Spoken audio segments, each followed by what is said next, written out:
Zoom. So I'll just say that we're lucky to have with us today Christopher Moore, who's has been a professor at the University of New Mexico and is now a professor or a senior scientist at the Santa Fe Institute. He gave us a very nice colloquium last Friday and had so many things to say that he didn't get to them.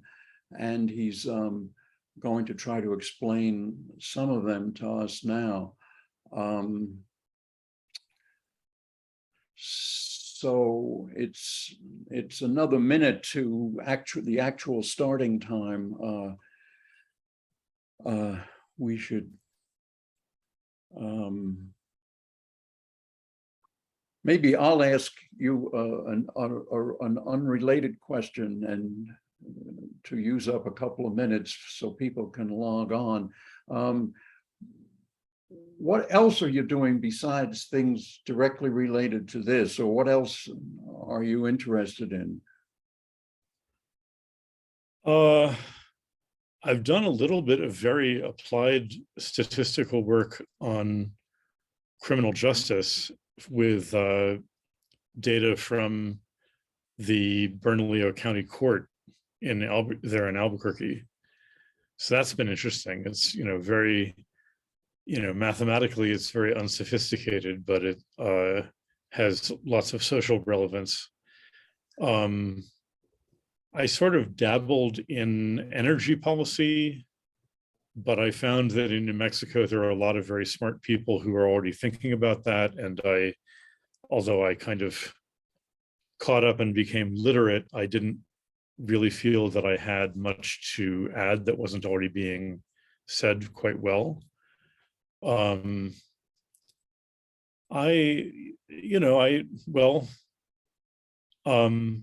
For a long time, I've done various things at the boundary between physics and computer science. So I worked on quantum computing for a while, especially in the early 2000s. And, I also was kind of generally interested in how hard computationally is it to predict physical systems. So, some physical systems, kind of like integrable systems, there's not a closed form solution exactly, but some fast algorithm that lets you go from an initial state to a state t time steps in the future without simulating all the intervening time. And then some other systems, more in analogy with chaotic dynamical systems, it seems that there's really no shortcut. You have to do the simulation. So relating the kind of physical complexity of a system to its computational complexity, I think, is very interesting. Well, I see we're up to 10. What do you think? Should I start or?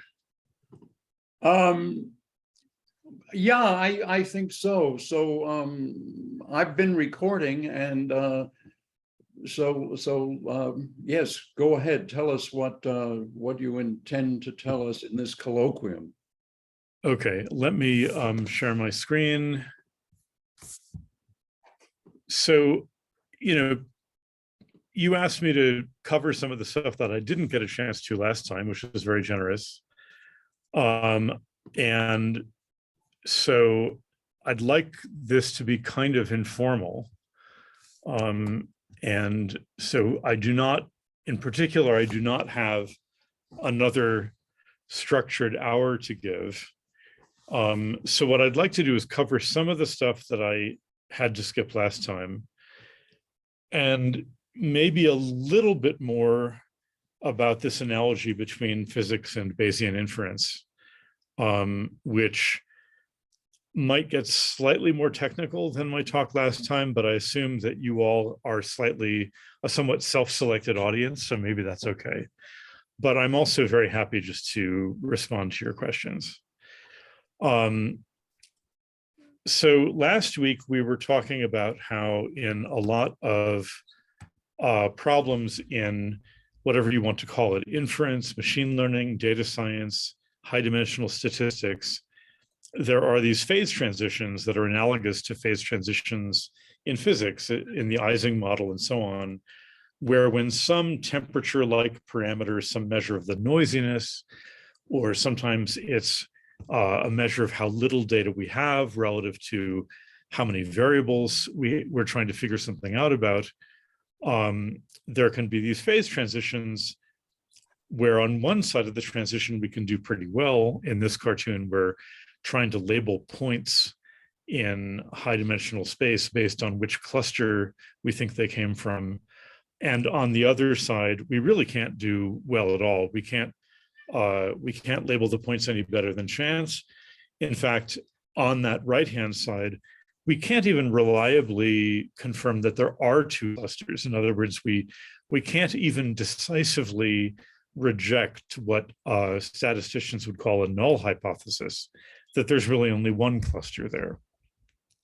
So, so in statistics, this thing called hypothesis testing is typically asking, is there actually structure there? In a network, are there really communities? In a clustering problem, are there multiple clusters? In a regression problem, is there a real trend in the data? So hypothesis testing is telling whether a structured model is really warranted by the data, or as it's often phrased, can you decisively reject the null model that doesn't have that structure? And then if you think the structure is there, you actually want to find what it is, which is usually not that much harder than telling that there is something. But anyway, so I talked a little bit about this thing called belief propagation, which is an iterative method that starts with random guesses. For instance, in a network, if you're trying to identify communities, it starts with random guesses about which node is in which community.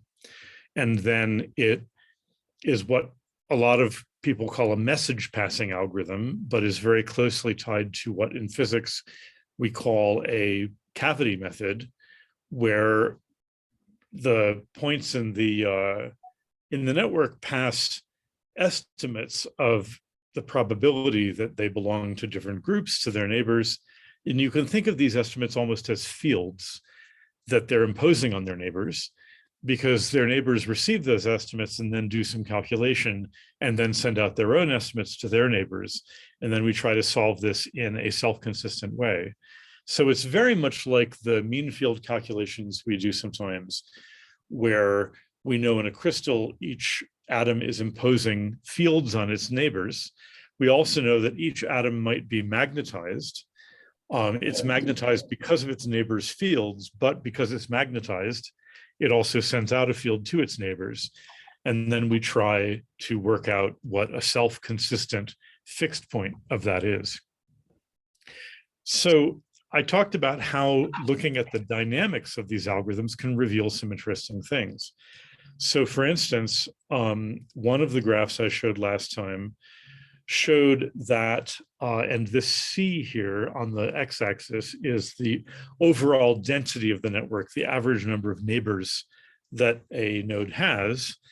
And as that goes up, then, and I've chosen certain parameters here, it becomes easier to figure out who's in what group, because with more neighbors, we have more information about you if we know what group they're in.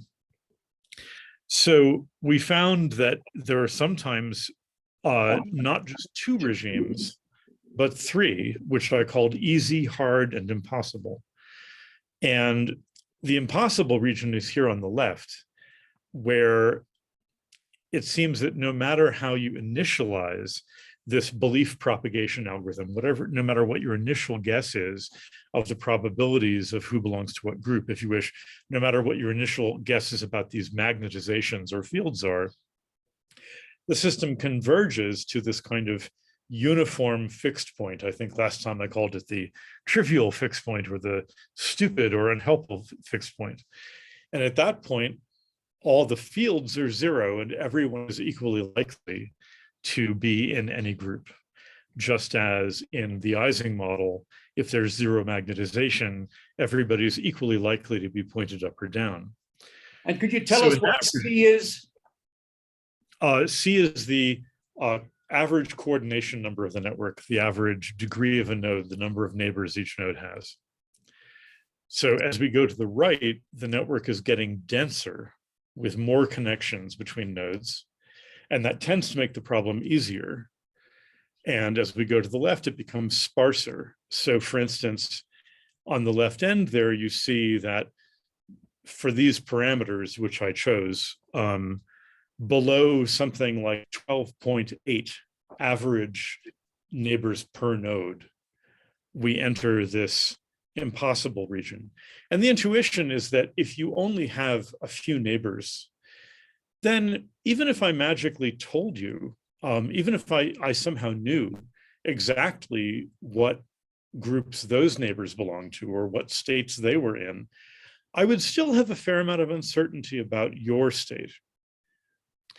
And what happens on this low end when the graph is sparse is that this uncertainty kind of propagates, if you will, and that trivial fixed point where we don't know anything about anybody becomes globally stable, and the algorithm gets sucked into that fixed point. On the right, sorry. I have a question. So should I be viewing this, should I be thinking Ising model as you're describing this? And so what you're saying is, if I know what my spin is, what is the spin of the 10th neighbor over? And do I know can I predict anything about whether that spin is up or down? Is that a good way to think of this? You should, except we're only passing these fields back and forth directly between nearest neighbors. Okay. The other thing you should have in mind is that rather than an Ising model on a lattice, this is more like a model on a graph like this, or like this, where there are, everybody can be connected to everybody else or something. in principle, yes. Although it's a sparse random graph, so even as the graph gets large, we're scaling things so that the average number of neighbors stays at, say, 12. Right. So what this would mean here is that your average probability of being connected to another node would be 12 over n, so that as n, the number of nodes grows, your average number of neighbors in total remains 12. But also I built into this network some bias where you're more likely to connect to those in your group than outside your group. Yeah, yeah. The other thing which is interesting here, and I guess this is mainly for the statistical mechanics aficionados, but in the classic Ising model, you don't have these three regimes. You really just have these two. Things are either magnetized or they're not. And the reason is that that's a second order phase transition. So when you have more groups, which corresponds to more different choices of spin, so for instance, 3 groups would mean you could, in essence, your spin could be pointing in 3 directions instead of just up or down. It turns out that when you get above 4 or 5 groups, you can get a first order transition. And that can produce this, what some people would call coexistence here, where there are actually 2 stable fixed points. If you like, 2 self-consistent solutions. One of them is this unhelpful one at the bottom, but the other is one which is quite accurate, where the atoms, the nodes of the network, are strongly magnetized. And moreover, that magnetization is correlated with the ground truth. In other words, with the actual groups to which they belong. A question on this point. If we have the Ising model and we have an applied external field, I believe then we do have a first order phase transition, don't we? No? So that you can get hysteresis and so on? I'm trying to think. Don't we get a spawn? I mean, we have, I'm thinking of the Mexican hat potential. We go from a place where we have just 1 minimum, we lower the temperature, now we have 2 minima at equal heights. But if we apply a field, then of course 1 is lower than the other. And that makes us have 2, a metastable state and an actual stable state. One has a higher free energy than the other. All it takes is I completely agree. And that brings us to this slide okay. where Yes, a lot, exactly.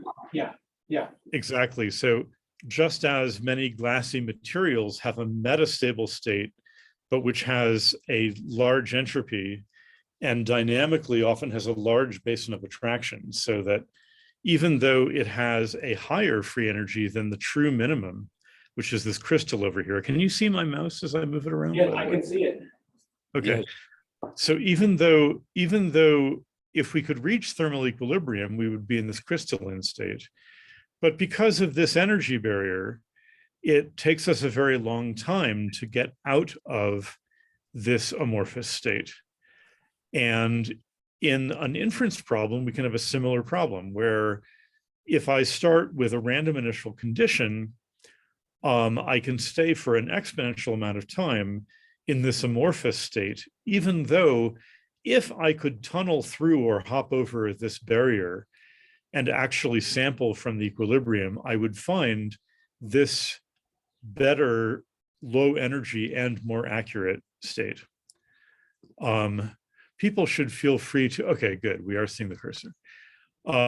So exactly. So when we have this kind of this first order transition, we can now get this interesting middle regime where if you had all the time in the world to wait for a Monte Carlo algorithm to hop over this barrier or to reinitialize it many, many times until you were lucky enough to get into the narrower basin of attraction of this point, you would eventually get an accurate result.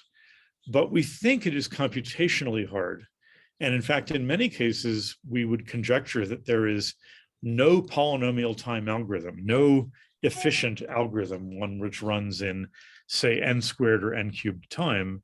We think that it actually requires exponential time.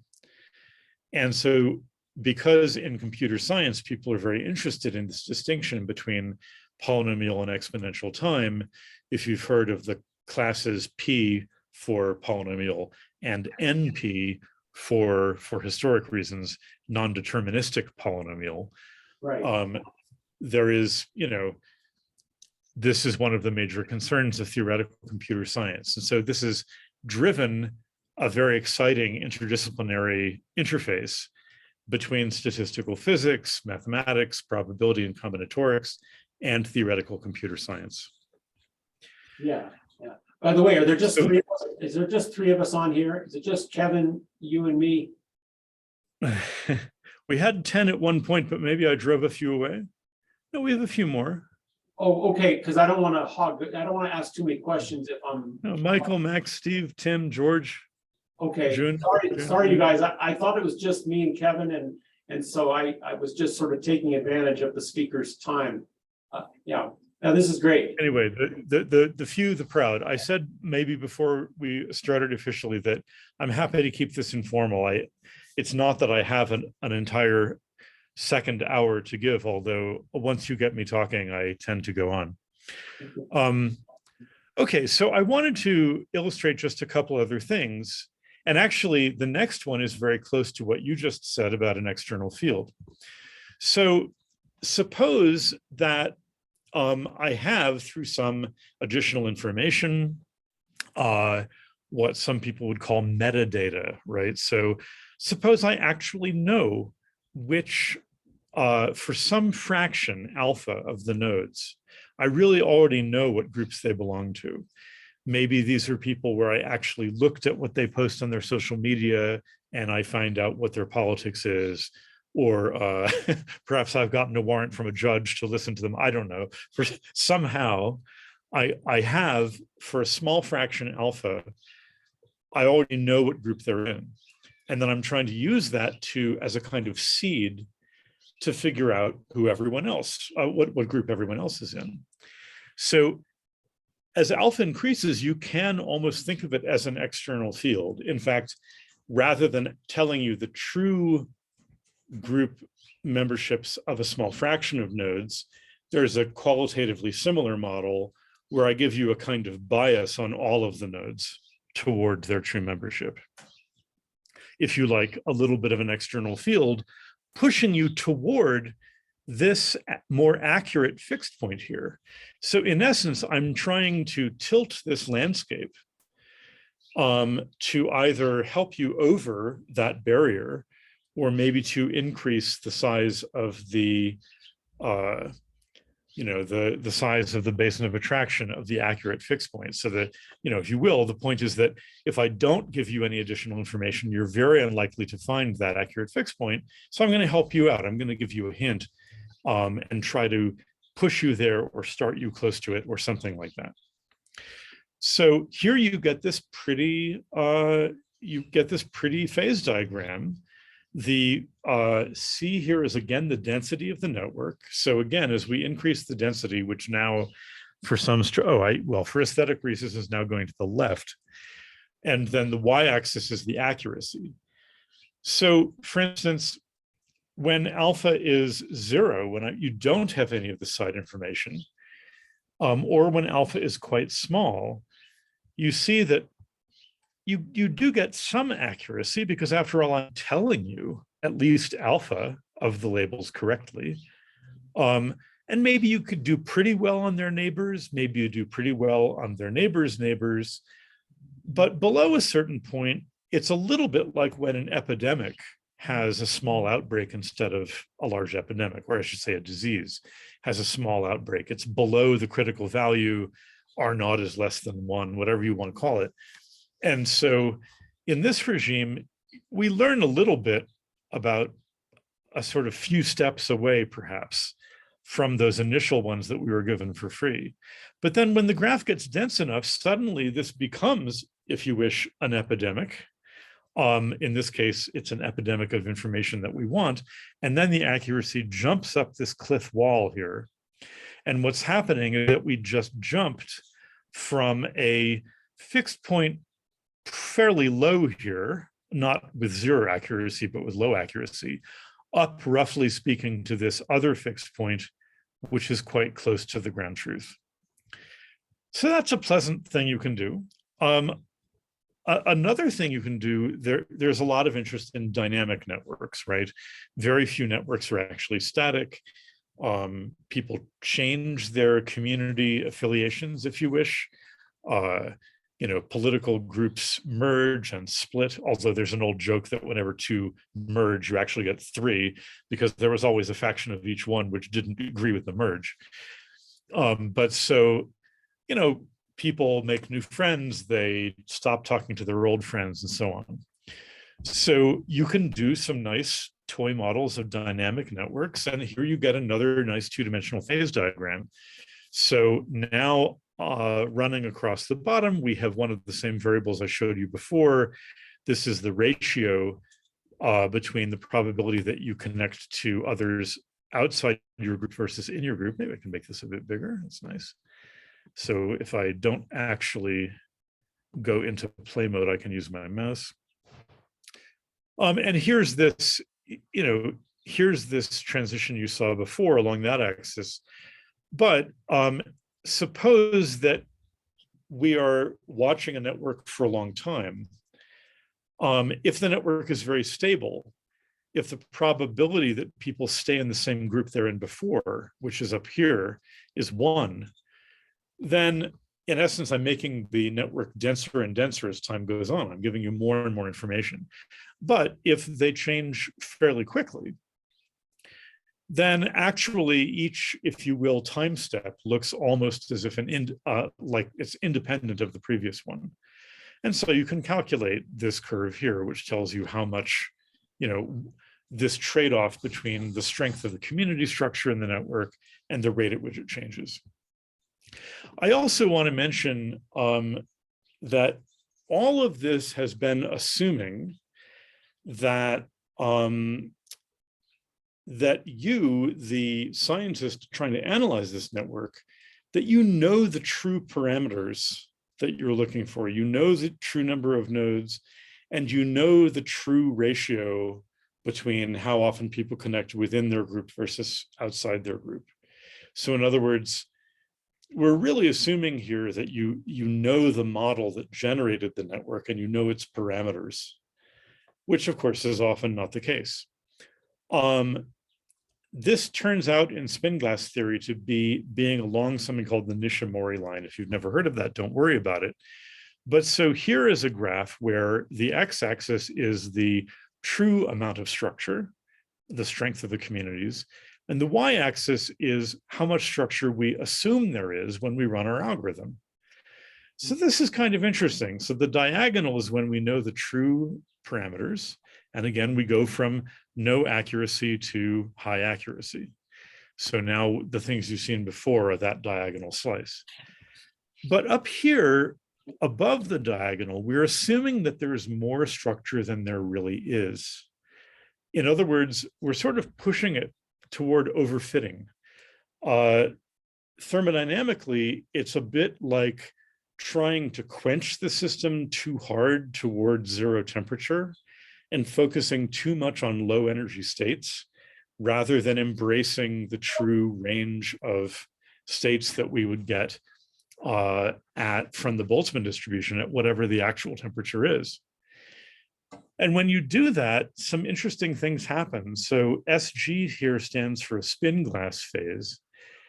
And what's happening here is that, remember, belief propagation, this iterative thing, it's just updating these fields trying to reach a self-consistent point. Well, it might never settle down, right? It might never converge. And that's what happens above this diagonal in this quadrant, that it keeps sort of bouncing around. And I visualize this informally as kind of bouncing around different local optima in the landscape, if you like, bouncing around between different low energy states and never quite understanding that it should embrace a distribution of many of them and arrive at some self-consistent fields. So that's sort of diagnostic of overfitting. And then below the diagonal, there's underfitting. I mean, if you assume there's less structure than there really is, then at some point you also don't see that. So one thing I wanted to address, which we talked a little bit about at the end of in the questions last time. By the way, if you have a question, I'm not good at watching the chat, so feel free to, if you have a question, just break in. Don't wait for me to call on you. Okay, so one question is, are these realistic? Because honestly, I have given this talk in venues where people who use popular algorithms for finding communities say, look, I really don't think this is a problem in practice. This is interesting, yes, but I've never seen a network where the community structure wasn't really clear and really easy to find. Well, okay. And as I mentioned last time, there are networks like, where is it? This one, this was the Democrats and Republicans in their blog network in 2004. So yes, the structure is unequivocal there. But I still think it's interesting. So these results are all for synthetic data. So they're for networks actually generated by this thing we defined last time called the stochastic block model. No real networks are generated by the stochastic block model, right? So the hope is that it's a fairly naive, fairly agnostic model, which might work well in practice. Now, in fact, all these phase transitions can get softer or can go away completely in various cases. One, which we already alluded to, is if enough metadata is available. So if you go back to this slide, you saw this cliff here ends at a critical point there. If we go beyond that critical point, so out here with these parameters, let's say, 10% or 12% of the nodes for free initially, well, there's still an effect where your probability goes up to 1 as the network gets denser, but now it does so smoothly. There's no phase transition anymore. That can happen. If one group is much larger than the other, sometimes that just makes the problem easier. if some nodes have a very high degree, which is true in many networks, they can act as hubs. So for instance, in this little copy of that blog network here, the idea is, well, the really central Democrats and the really central Republicans are connected so thoroughly to others in their own group that it becomes very easy to identify them. And then once you label them as being Democrat or Republican, then you can just sort of attach the other more peripheral nodes to them fairly easily. So, you know, these are various ways that the transition can go away, although, you know, for some reasonably heavy tails, it persists. Anyway, who cares? I think it's interesting to know that there can be fundamental limits to inference. And it's also my experience that if you design an algorithm, even if you are inspired by the theory of synthetic data, that it often works well on real data. And I think for physicists, this should sound very familiar. I mean, the Sherrington-Kirkpatrick algorithm is a classic spin glass model with lots of frustration, a very bumpy landscape. The Edwards-Anderson model also, and yet we've learned a lot about algorithms for Monte Carlo sampling, for finding ground states by working with these models. And then those techniques really are useful, even on real data in the real world. So I wanted to go back to the blog network for one moment. Here is a pretty picture. I have to show it to you because it's so pretty. So here what we've done is we initially divided the network into two groups. Again, they're Democrats and Republicans. But then we tried subdividing those groups using the same algorithm. And we kept subdividing until this kind of spin glass-like behavior signaled to us, you're overfitting. There's no more structure to look for. Stop looking for more little subdivisions. So we divided it into subcommunities and sub-subcommunities until that kind of statistical physics signal told us, stop looking so closely. And I wish I could tell you that these down here are the environmental Democrats, or these are the labor Democrats, and these are the cultural Republicans, and these are the economic Republicans. I don't know. I'm imagining that because we don't have the content of these blogs. But you see that there's some pretty powerful substructure within those two communities, which did not show up on this picture. So anyway. So that is most of what I wanted to tell you last week. I wanted to say a little something about spectral clustering, which I think you might enjoy. So let's, and actually, yeah, I'm going to go ahead and look and do this. So what is spectral clustering? It is one of the kind of simplest and most popular methods in machine learning. And the idea is, if you have a network, you take its adjacency matrix. If you have a bunch of time series, perhaps you take their covariance matrix or a matrix of mutual informations or something. Then you look at the eigenvectors of this matrix and its slowest modes, its longest frequency modes for it, in some sense, often pick out interesting structures. So for instance, here is a little network, which is quite popular in the network world. It's called the Karate Club. You may have heard of it if you hang out with network people. It's kind of the Drosophila or the hydrogen atom of network science. So there was a university karate club. And in the 1970s, this was, old network science, an anthropologist named W. Zachary, for his PhD thesis, he interviewed members of the karate club and asked them, well, who are you really friends with outside the club? And those are the links in this network. And then fortuitously, although actually I suspect Zachary of somehow fomenting this, there was a split in the club. There was a disagreement between, if I recall correctly, the president of the club and the main instructor.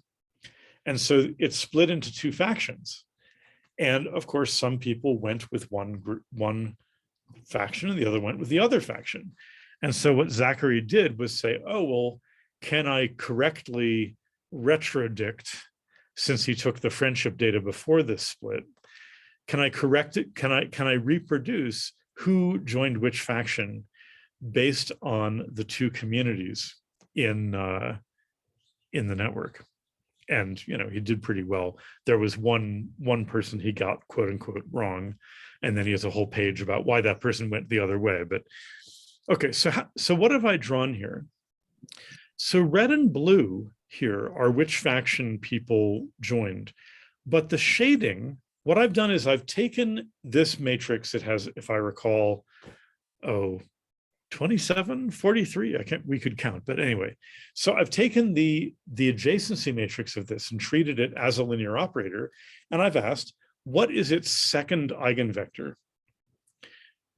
And that second eigenvector, kind of like the second, if you're familiar with the second eigenvector of the Laplacian or things like that, think of it as the lowest excited mode just above the ground state energy. So if you had a particle in a box, the ground state looks like that, but then the first excited mode looks like this. It's positive over here and negative over here. Well, that's what we've done here. And the most positive ones are the deepest red, and the most negative ones are the deepest blue. And then the lightly shaded ones are the ones that are of that sign, but less so. Okay. So, and it does a good job of picking out the communities. So does everybody understand this as an algorithm? In other words, I give you a network, you treat its adjacency matrix as a matrix, you look for its second eigenvector, and then you label two groups by the sign of that component of the eigenvector. I have some questions about this.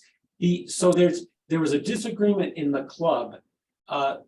People split into two groups, but in these two groups, I assume you can identify the two groups by looking at these two groups.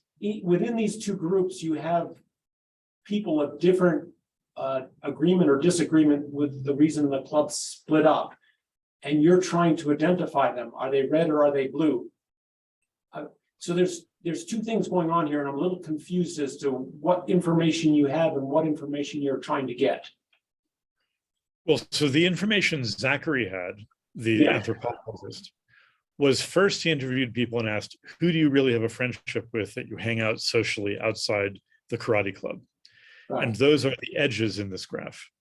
And are those your that's your matrix of connections or something, right? Is that your? Exactly. So those would be the ones off the diagonal.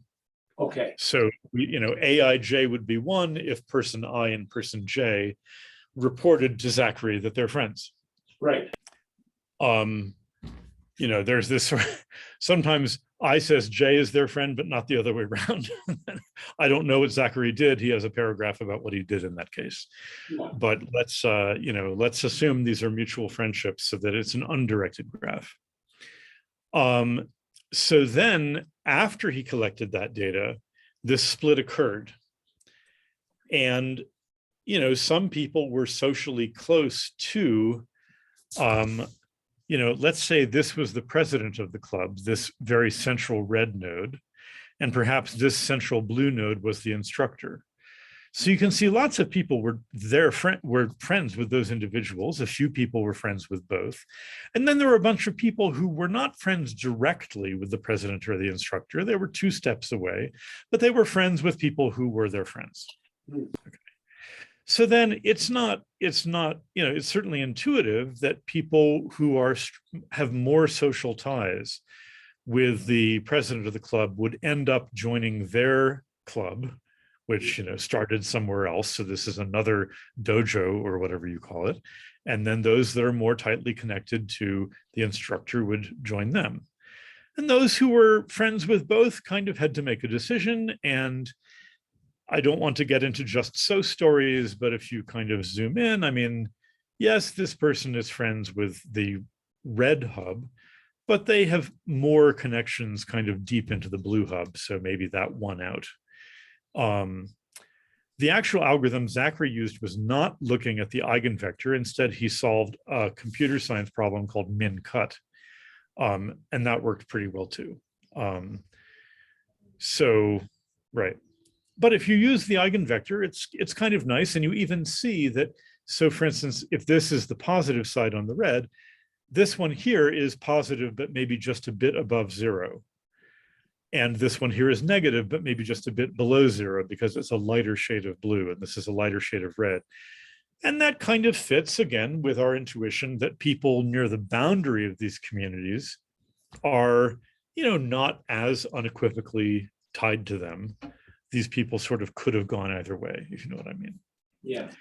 Okay, so this, there's a whole area of spectral clustering, and it's, if I did this with several eigenvectors instead of just the second eigenvector, then it would be essentially the same as principal component analysis. So if you've done that, or you've talked to people who've done that, it's roughly the same idea. Here I'm just looking at one, quote, direction of variation.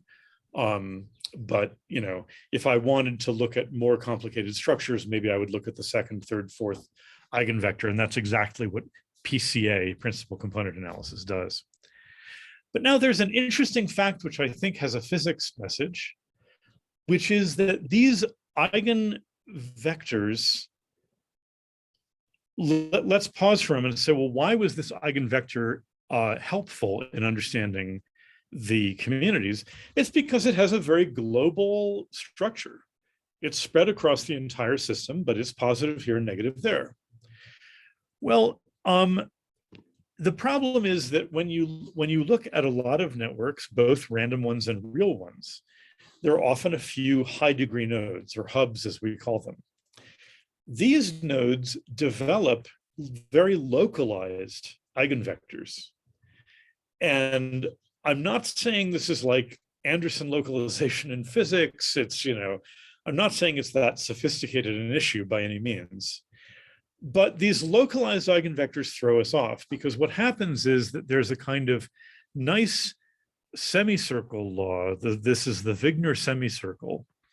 And this is the bulk of the spectrum. There's a sort of continuous bulk of eigenvalues that we expect to find in random networks or random graphs or random matrices. And what we want is for an eigenvector to emerge from this bulk and be discrete outside this continuum. The problem is that these localized eigenvectors often poke outside the Wigner semicircle. And so asymptotically, when the network gets large, these are the ones that we'll notice, but they don't really tell us anything about the community structure. They don't tell us anything about the global structure, because they're just focused around one hub. And then they decay very quickly as you get away from it. So we notice that this is a barrier to spectral clustering for these networks. In fact, if you try this kind of vanilla spectral clustering, even in the region which is supposed to be easy for our, on the easy side of the phase transition, where was that? Even up here, or remember the rabbit picture, even in this regime, the spectral clustering often fails. It doesn't get all the way to the transition. Okay, so we wanted to fix it so it would work. And we realized these localized eigenvectors are kind of what's screwing it up. So why are there localized eigenvectors? It's because that when you're, what's a classic method to find eigenvectors? You take powers of the matrix. You multiply the matrix by itself with matrix multiplication multiple times. And when you do that, you're tracing out paths, if you will, in the matrix with, that have whatever weight they have. If you have a high degree node, there are lots of ways to leave it and come right back to it. Go to one of its many neighbors and come right back. And this is why if you power it up, you get those eigenvectors. So let's just prevent backtracking. Let's just disallow it. So there is something in graph theory, it turns out, called the non-backtracking operator. It has some other names as well. And what it is, it has a little bit of memory. you can almost think of it as going from a first order to second order differential equation, or like having a momentum term or something. So it lives not on nodes, but on edges. And it's allowed transitions. It's not Hermitian. It's not reversible. It's allowed transitions. The edges are directed, and you're allowed to go forward. You going around a loop, if you can find one, is fine. But the one thing you're not allowed to do is reverse directions and go immediately back the way you came. So we were just trying to kill off these hub things where it's going out and back, out and back. And now its eigenvalues are complex because it's not Hermitian, because it has this irreversibility to it. But now, remember here, there was this outside the Wigner semicircle, which was due to these localized things. Now in the complex plane, this disk is the complex analog of the Wigner semicircle. And now you see that these bulk eigenvalues are all nicely confined in it.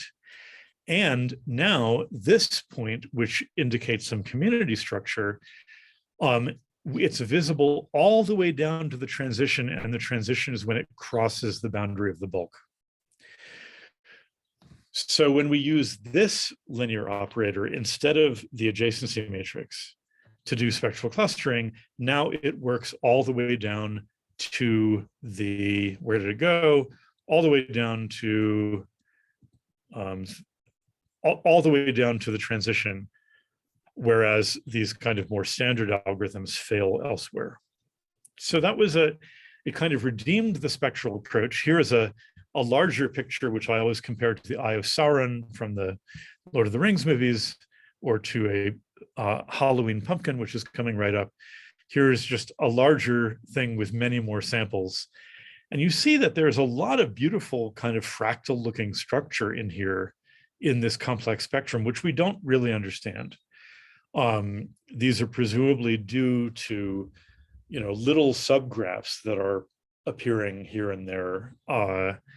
And there's a lot to be understood here. But anyway, again, kind of telling this rigorous and non-rigorous story, physics and math. In this paper, we published this as a conjecture with these experimental results. And then these very smart people proved it a few years later. But here's the nice connection. We got this linear operator by linearizing belief propagation. Okay, so I told you at one point yesterday that we can locate these transitions by asking, suppose we started at the silly fixed point and we perturbed it slightly. So you can analyze to first order what the update equations do with that perturbation. It's like adding a little random field at each place. And you can analyze with some work whether that will die down or whether it will grow. So you're looking at the linear stability of belief propagation around that silly fixed point. Well, after some transformations, the non-backtracking matrix is exactly that linearization. If you know the word, the Jacobian, it's the Jacobian. It's what happens if I perturb everything everywhere a little bit in some high dimensional way, then I do one step, I get a new value of the perturbation. It's linear in the old value to first order. What is the matrix? It's the non-backtracking matrix. So somehow the fact that the transition occurs when this community correlated vector passes the bulk, that turns out to be exactly the point at which the silly fixed point becomes globally stable. So, this was very pretty and got us into thinking about random matrix theory. There is this classic phase transition in perturbation theory, where if you take a random matrix, maybe just with Gaussian entries, and then you add a rank 1 perturbation to it, at first you can't tell that you added the rank 1 perturbation, but at some point that perturbation pushes out a new discrete eigenvalue, which is which is lifted up above the bulk, and then you can see it. And then your perturbation becomes detectable. So the lesson here is that community structure is kind of like a small perturbation onto the noise, the randomness in the network, and the phase transition is when it becomes detectable. And there's this beautiful electrostatic analogy about random matrices that we talked about last week at dinner and so on. So I think that's really, we could talk more, although I have to pack to go to go on a trip tomorrow. But these are some of the things I want to tell you. I mean, if you like this stuff, whatever this stuff is, it's the union of several kinds of stuff. If you start talking to people who do statistics and inference and machine learning, they say, oh, we use variational methods. So, oh, what do you mean? Well, the posterior distribution can be really hard to understand. So we assume that the posterior distribution belongs to some very simple family of probability distributions. And then we try to find the distribution in that simple family, which is closest to the truth. And when we say closest, we mean it minimizes the Kullback-Leibler divergence, and they have lots of, okay, all right. Then you hold up the physics mirror to that. What did they just say? They said things that a lot of statistical physicists know and use. The Boltzmann distribution is also a very complicated distribution, like the posterior. It can be very hard to think about or to reason with directly. So we often assume that the Boltzmann distribution, we pretend that it belongs to some really simple family, like just product distributions of independent things, or maybe distributions where only nearest neighbor correlations matter. And then within that family, what do? Well, we try to minimize the free energy, because we know that the true Boltzmann distribution has the lowest possible free energy. So getting close to it means minimizing the free energy in our mean field approximation, say. The difference in the free energies between the true Boltzmann distribution and our approximation, it's exactly the Kullback-Leibler divergence. That's what it is, times the temperature. So, these analogies go very deep. And I'm not saying that they're unknown. I mean, I think, people who understand this stuff are aware of these connections. What the machine learning people often don't have, though, is the century-plus experience we have of thinking about lots and lots of different statistical mechanical systems, Ising models, Potts models, spin glasses. We have a kind of rich sense of the phenomenology of these systems, of the different kinds of phase transitions they can undergo, the different structures their landscapes can have. And when you import that into this field, people are often quite surprised because they haven't thought about glassy things. They haven't thought so much about energy barriers and multiple local optima and valleys. And so there, it turns out there's a lot of import-export you can do on the ridge between these two valleys. So I'll leave you with that, along with the silly XKCD, which you've probably been reading instead of listening to me. So.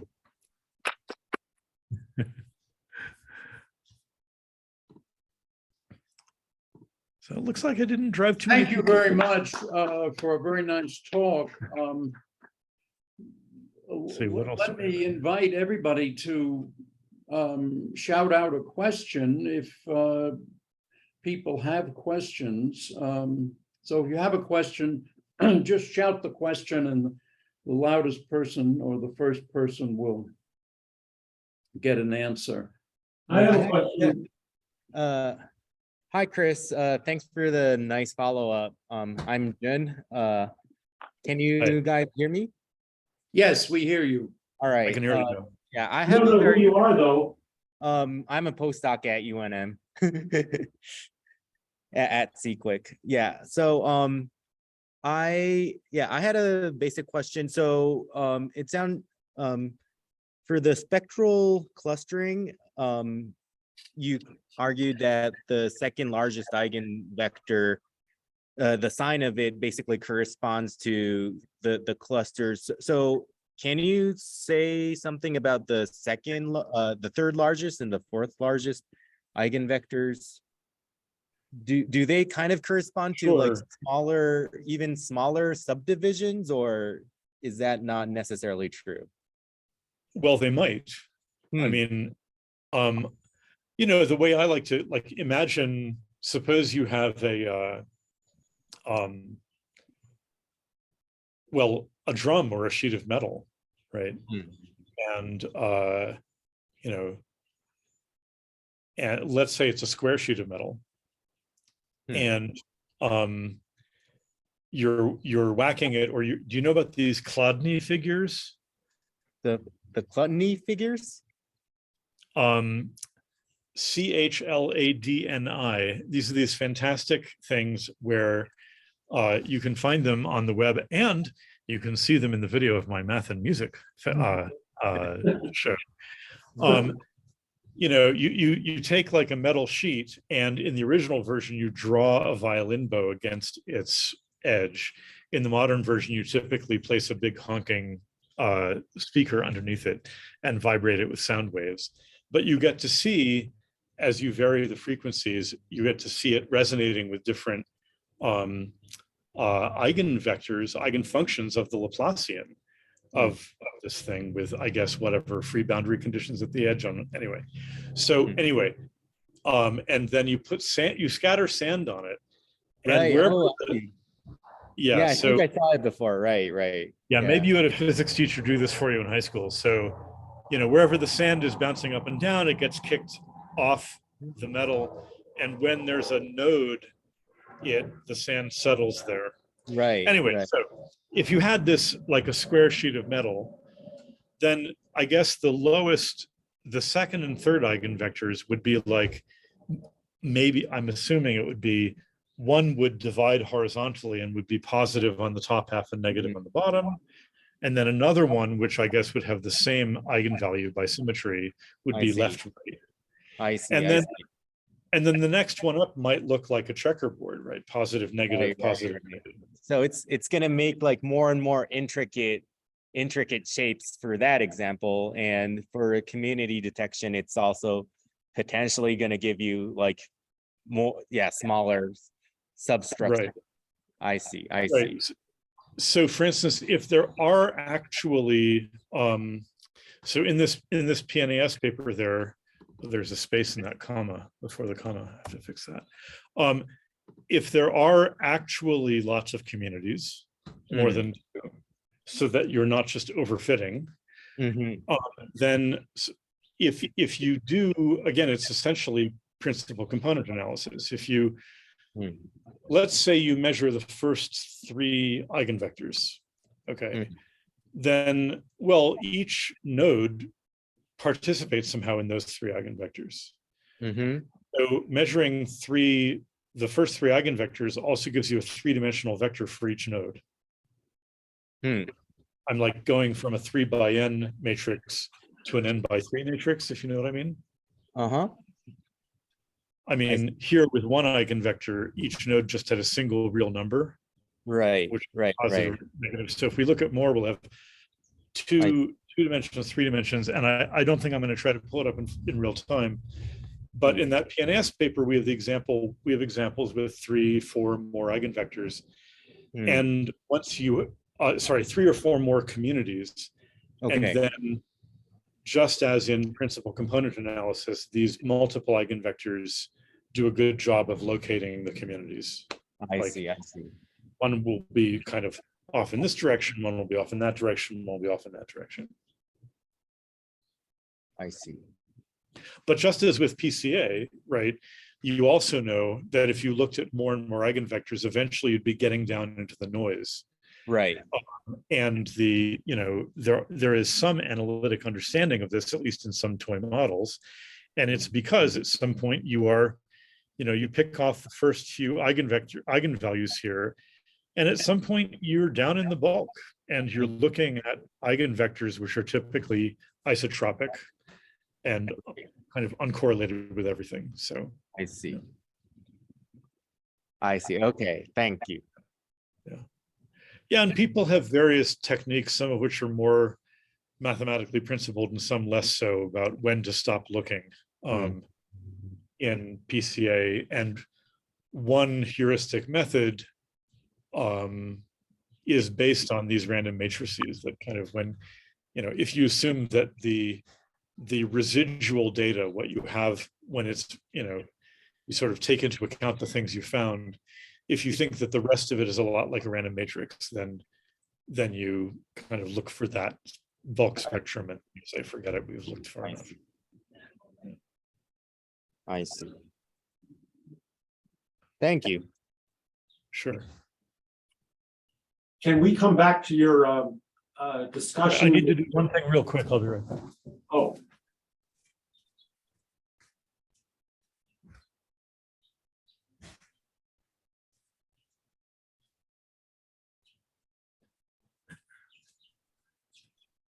Kevin, Hey there, I'm here. you look a little like Walter Cronkite, actually. Can we come back to where you were talking about Anderson localization? Where I said I did not think it was. Well, just a comment about that. So I was trying to understand, you use the words propagation and so on. And so I was imagining that you were searching for, say, the second eigenfunction of the entire network, for example, but the method by which you were attempting to find it was to go locally to every single node and do some kind of thing analogous to a time propagation where you're measuring the decay of some delta function initial condition, and you're doing that separately for each node, and somehow I must not have been clear. So okay. Yeah. Right. I mean, so looking for the eigenvectors is something we can just do with the entire graph at once, Right. using linear algebra. Right. Right. Using the power method or the Lanxess method, whatever you like, MATLAB, right? And what I was trying to say is that when you do that on many networks, you find that the spectrum isn't this clean thing with the semicircular bulk and a nicely separated set of discrete eigenvalues. And the reason it's not nice and clean is that there are also these localized eigenvectors which have quite high eigenvalues. So for instance, if all of the edges have weight 1, so think of each edge again as an entry of our matrix, an off-diagonal entry, which is 1. Yeah. If you have a hub like this of degree D, because there are D ways to return to it after 2 steps, that means that it participates in an eigenvalue with an eigenvector with eigenvalue at least square root of D,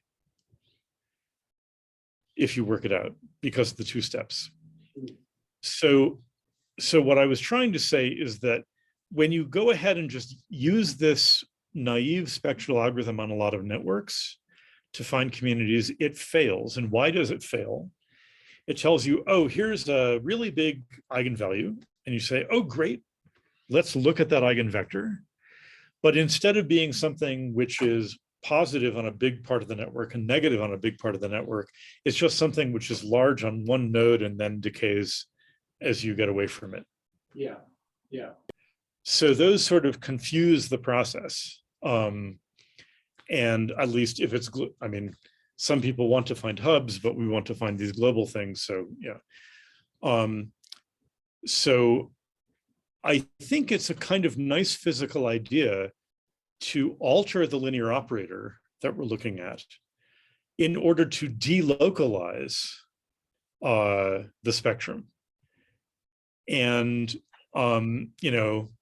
I'm not an expert here, but don't people talk about delocalizing the Hamiltonian sometimes in materials and so on? So You don't throw want in things to- imaginary elements to the matrix and cause things to decay, for example. Okay, And then they use that technique to search for the lowest eigenvalue. I think, just because it turns a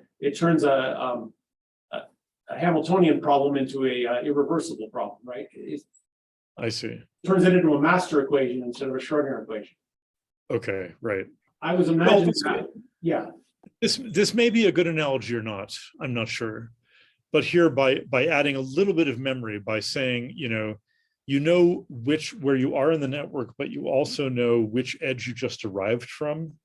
And with that memory, you can refuse or be prohibited from just turning around and going back there. yeah, So it sounds like a somewhat different idea, but it has the same effect. And once you do that, then although things become irreversible and you move to the complex plane, now instead of having this kind of tail of gunk out here, it becomes very nicely confined. yeah. Thank you. Sure. I think I have time for one more question, if there is one more question. And June, I think I owe you another email. There was something we were corresponding about. I forget what. Yeah. Right. Thank you for mentioning that. You can, take your time. No hurries, but thanks for. Maybe you could email me and remind me what email I was supposed to send you. Okay, sure. Sure. Yeah. Totally. Yeah. Thanks for the email. Sure. But if there's another question. Right. Or not. Okay. Well, good. Let me just thank you once again for another nice talk. And there don't seem to be any more questions, so I guess we can let you go and you can enjoy the rest of your afternoon in Santa Fe. All right. Well, you too. And again, thanks for your hospitality, virtual this time and physical last time. And I hope to keep in touch. Thank you. Thank you. Bye-bye. That's pretty good, right? Yeah.